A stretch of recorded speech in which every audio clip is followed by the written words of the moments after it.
ข่าวซึกมันกวนยาแปดหอสาวยามมองอันมีในกลางเวียงตนดี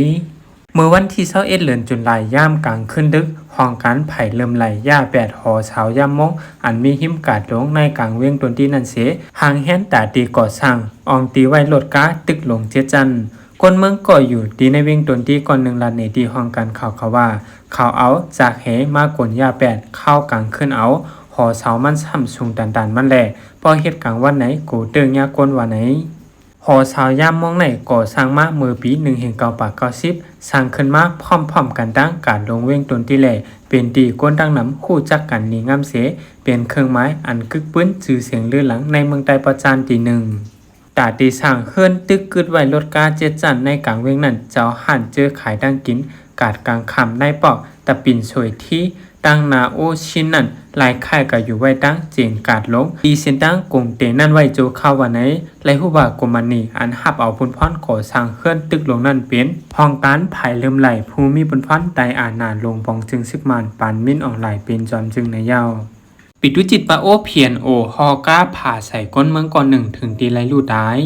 ตีในจีเว้งสีเสียงจึงได้ประจานันซึกปิดวิจิตเพียนโอฮอก้าผ่าใส่ก้นเมืองขี่รถเครื่องก้อนหนึ่งถึงตีเฮ็ดให้ก้นขี่รถเครื่องก้อนนั้นไรลู่ได้กว่าวันไหนในวันที่20เดือนตุลาคม26ยามหูคำม6โมงนั้น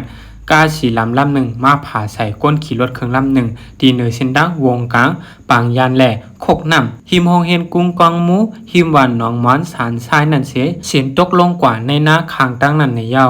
การนั่นหอมาไว้น่ะแหล่ย้อนอ่ำกุ้มทิ้งไหลเสมาผางเนี้ยก้นขี่รถเครื่องเสียนเข้ากว่าในตรงนาอันมีขางตั้งเสียนตั้งตีนั้นซ้ำซื้อน่ะแหล่เขาจังไหลเหยียบไว้เสียนนั่นก่อคาไหลหันเจ้าหน้าที่ผลิฮอดแผวมาตีนั้นกำเหลียวเสปาปลาฮิต้าไผ่จอยแถมเพกึ่งกังน้องมอนเขาก็ฮอดแผ่วมากค่ะกาผางยาไผ่ใส่เอานั่นไรเงินว่าก้นเสียนลงกว่าเสกาขึ้นกว่าเตียงใส่ในไรเงินว่าตั้งหลังการนั้นมีซึกเพียน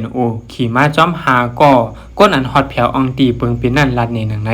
ก้นก่อนลู่ตายกว่าย้อนกาผานั่นเป็นลุงกี้อยู่วันไฟความก็เป็นแม่นางมันก่อหมัดเจ็บจอมเสไลเอากาปลาฮิตาส่งกว่าตีน้องมอนแต่เลี้ยวไลกว่ายวดยาตัวไว้ตีน้องมอนว่าไหน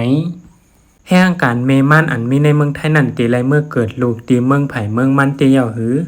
จุ่มไอโนดจุ่มหักเจอจัดเมืองไทยหาเก็บลายมือตาส่งแห่งการเมมันปอกเมื่อเกิดลูกขึ้นเมืองไผ่เมืองมันเยืองอันตาให้เป็นลองห่มลมก้นเมืองตาให้กาขอนก้นปืนเมืองตีไรเป็นตาก้นปืนเมืองขึ้นกล้วยไหนเสจุ่มหักเจอจัดเมืองไทยตรงหนึ่งเก็บลายมือก้นเมืองตา100,000ก่อตาเดยืนต่างจู้หลงปองจึงไทยให้ลืบแห่งการเจอเป็นเมมันปอกเมื่อขึ้นวันไผ่เมืองมันเมื่อเกิดเลี้ยงลูกหลีงามเยาจังมาเหตุการณ์ขึ้นที่เมืองไทยว่าไหนเตโฮเลินจุลายในมาเตอาชีวะใจไทยโหนาจุ้มไทยไม่ทนเตตรงหนึ่งเก็บลายมือคนเมืองไทยตา100,000ก่อตาให้เป็นแห้งกำแถมตาชนอีไผ่ปักเปิงไม้มีเฮ็ดออกไม้มีใหม่ตาลืบแห้งการเมมันปอกเมื่อขึ้นเมืองไผ่เมืองมันใจละเนตีสื่อข่าวไทยแหล่ต่างเนื้อนาอินเทอร์เน็ตสุนโดมันว่าใครจากอยากก้นคือแหล่จากนาเล็กนาใหญ่ได้อ่ำใจเยื่องอันตาหักษาเงินต้องขอนอันก้นเมืองไทยใส่ไว้นั่นไฮไลท์เป็นตอนตาก้นเมืองไทยจามป่วยขึ้นก้อยผือเตปันนั่งยิงต่างเมื่อมาเกิดเลี้ยงลูกในเมืองไทยเสให้หลวงปองจึงไทยจอยเลี้ยงรู้ปกป้องลูกเขานั่นตาเอาเงินต้องกาขวัญเจ้านั่นขึ้นมาใจตาปกป้องปันก้นไทยเอามาแถมปันตาเงินเหลือนคาหับการคนในเมืองไทยให้ป้อกลุ่มทนป้อใจป้อกินให้คนเมืองไทยอยู่ง่ายลมใจในเงาไล่ไปหมักมีตกวันเมื่อไหนแหล่จังเตมีการตรงหนึ่งอันเกี่ยวกับแห้งการยันเมืองโหลเฮ็ดปักเปิงใหม่แต่ต้อโหลเยิงต่างจึงเมืองลุมฟ้าพองวันไหนการตรงหนึ่ง2อันอาชีวะลัดกว่านั้นเต1ตาส่งแห้งการยันเมืองเจอเป็นแม่มันปอกมือขึ้นเมืองไผ่เมืองมัน2ตาลืบก้นเท่าก้นเปลี่ยนแหล่ลูกหลานเจอมาปึงอิงแห่งการยันเมืองเสอยู่เศร้าตีเมืองไทยในเจียมเจอในเยาย้อนว่า2ร้องในเฮ็ดให้เป็นนาการอันหับนักลงอันหนึ่งในเมืองไทยตีไหลหับเอาผลพรจอยยดยาเล่งรู้ตึกซนลันในหนึ่งไหนกอบในแหล่ย่ำเหลียวมั่นใจตึกเก็บลายมือแหล่เสียนจือก้นหักเจอจัดไทยอยู่ช่างเต็ม100,000จึงตียืนจูตีลุ่มตลาจึงเมืองตามีมาปักเปิงใหม่มีใหม่ตอนตายิบกุ้มแห่งการยันเมืองตอนตาเฮกลางลองห่มลงลองกัดเย็นนิ่มเต็งในจึงเมืองมั่นใจหลาดกว่าหนังไหน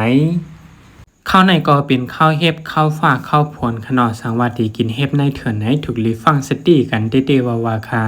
มีข่าวออกมาว่าตีในเมืองไทยกวนในนาเฮือนเหลียวกันก้อยเจ็ดก็กินง่ายเฮ็บมือ6ก็มือแห้งแหล่ไล่10ส่งตัวกว่าที่ห้องยาลงเมื่อวันที่21เดือนตุลาคม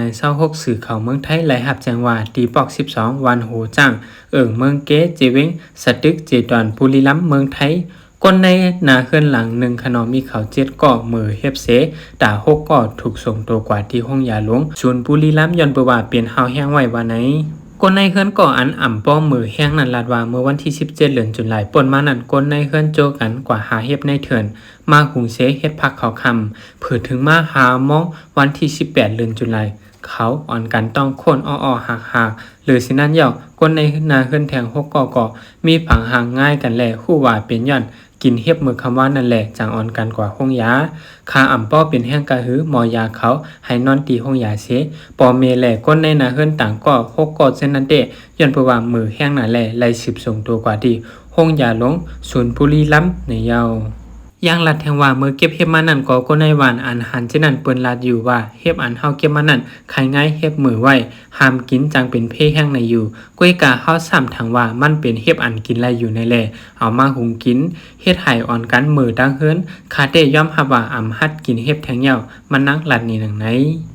เกี่ยวกับเลยลองในหมอยาว่าป้ออ่ำมั่นใจลีว่าเฮ็บนั่นเป็นเฮ็บสังเต้ๆไหนอย่าเก็บมากินละละย้อนเฮ็บหลายๆเมี่ยวฝังหางมันง่ายเหมือนกันเต้ๆแหล่ไล่ลุ่มลาโหตีปันก้นมือกินเฮ็บมือกินง่ายเฮ็บมือนั่นสังเขาตึกคู่โตลีอยู่จึงโลเฮ็ดให้ก้นเป็นอ้อเป็นหักมาเสเอาโตส่งกว่าที่ห้องยากำเหลียวมือกว่านั่นให้เอากว่าตัวอย่างเฮ็บอันเกิดไว้นั่นกว่าปันมอยากดด้วยป้าก็เปิดว่าเฮ็บเป็นพักอันหากินง่ายแหล่ตื้อตั้งหาเงินรายหนึ่งในเข้าผลในแหล่ก้นเฮาอ่อนการหาเฮ็บในเถื่อนมาขายมากินมังก็ฮู้จักเฮ็บลีกินอ่ำง่าเฮ็บมือเสดามังก็กวางว่าอันไรเป็นเฮ็บมืออันไรกินไรอันไรกินอ่ำไรเช่นนั้นเขาอ่ำฮู้ยันเปิดว่าฟังหังมันง่ายเหมือนกันนำนาในเมืองใต้เฮาก่อตอนนั้นข้าวไหลข้าวนั่นต่อหาภาคหาตั้งกินได้เถื่อนมากขายแหล่แต่ให้ลอดเพตาก้นกินนั่นให้เป็นเฮ็บอันฮู้จักเมียวมันลีมันใจลีจังเดเอากินเอาขาย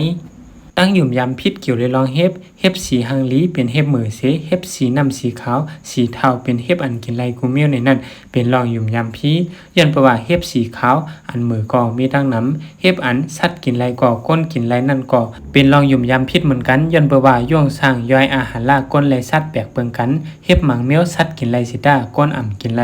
เฮ็บหุงสุกย้อนนั่นกล้องมันตายเย่ามีกล้องเย่าในก่อเป็นรองยุ่มยำพิษก็ว่ากล้องเหมืองเมียวในแห้งใหม่จางย่าลู่มันไหลป้อเอาเฮ็บหุงรอบพักหมีฮ้อนั้นงาเงินแจกเฉสีมันแหลกลายว่าเป็นเฮ็บมือป้อสีมันแหลกลายพักหมีกำใจเฮ็บมือในนั่นก็เป็นรองยุ่มยำพิษเหมือนกันเฮ็บออกจอมเพิงในมีกล้องเสอันออกเนื้อลิ้นในก่อเป็นรองยุ่มยำพิษเฮ็บอันออกขิมเฮ็บอันกินไรนั่นเป็นเฮ็บกินไรกูเมียวในก่อเป็นรองยุ่มยำพิษเฮ็บเจ้านั่นจังมีเฮ็บมือป้าอยู่ยาวกินหวานโจเก็บกำเสจังเป็นดังเป็นจังลู่สายใจย้อนมานั่นกึ่งกันเชอีทสั่งใครกินเฮ็บอยู่เด้ๆไหนให้ซื้อกินเฮ็บอันมันใจฮู้จักลีสั่งเป็นไรซื้อกินเฮ็บอันเปิ้นผูกเอาอันมันใจว่ามันกินไรอยู่เด้ๆบ่ให้ลดเพศเด้ๆก้นแม่นเฮ็บแลเฮ็บนั่นเก็บมาในให้ในสวนอันเปิ้นฉีดยาคาเยอะจังนั้นไหนเงื่องแวกินในตีลดเพศเลยสิเปิ้นชุดยาว